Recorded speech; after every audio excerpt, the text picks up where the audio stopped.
انت ممكن تضحك عليا وانا اضحك عليك. تمام. ممكن تشوفني حلو وانا اشوفك حلو. بس ربنا سبحانه وتعالى مطلع على قلبك، وربنا سبحانه وتعالى مطلع عليا، وربنا مطلع عليك.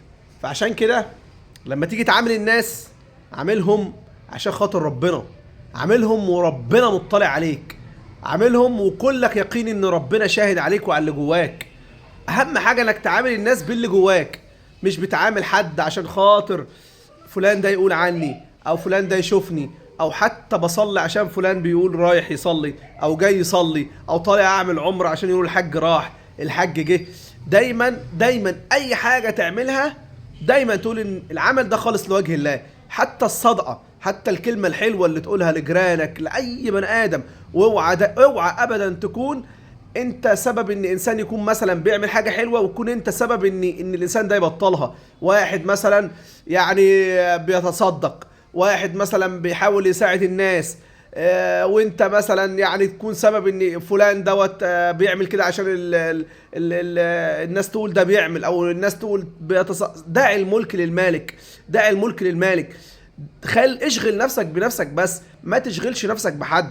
واي نعمة عند اي انسان اوعى تتمنى زوال النعم، اوعى تتمنى زوال نعم اي بني ادم. لا، ده اي انسان تشوف تقول اللهم بارك، شو راكب حاجة حلوة، عربية حلوة، قاعد في بيت كويس، وضعه حلو. كلنا عندنا ابتلاءات. انت ممكن تشوف واحد من الظاهر متمتع ومبسوط، ولكن ما تعرفش ربنا مبتليه بايه. فدايما دايما خليك في حالك. دايما انت لو مش هتقدر تساعد انسان، على الاقل كف لسانك عنه، كف عينك عن اذاه، كف انك تظلمه بكلمه، كف نفسك عن انك تجرحه بحاجه.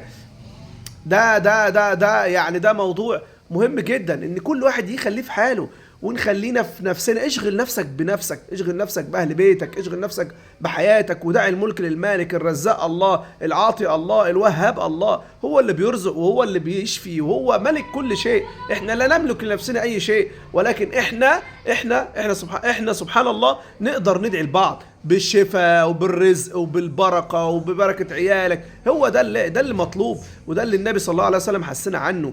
احنا لا عايزين نبقى حاقدين لحد، ولا حد يبقى حاقد لينا. خليك في حالك. ربنا سبحانه وتعالى اجمل شيء تقدمه لنفسك ان ربنا سبحانه وتعالى يبقى عارف انت من جواك ايه، يبقى عارف انت من جواك ايا كان. انت ما تبصش للناس تقول عنك ايه، لا، اعمل حاجه عشان خاطر ربنا بيعملها. حتى لما تيجي تصنع حاجه على مجال الصناعه، على مجال التجاره، اي حاجه انت بتعملها دايما اعملها علشان خاطر ربنا عاوز كده.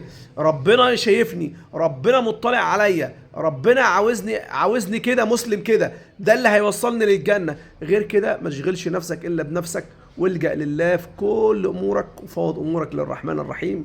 ربنا يكفيك كل حاجه ان شاء الله. السلام عليكم.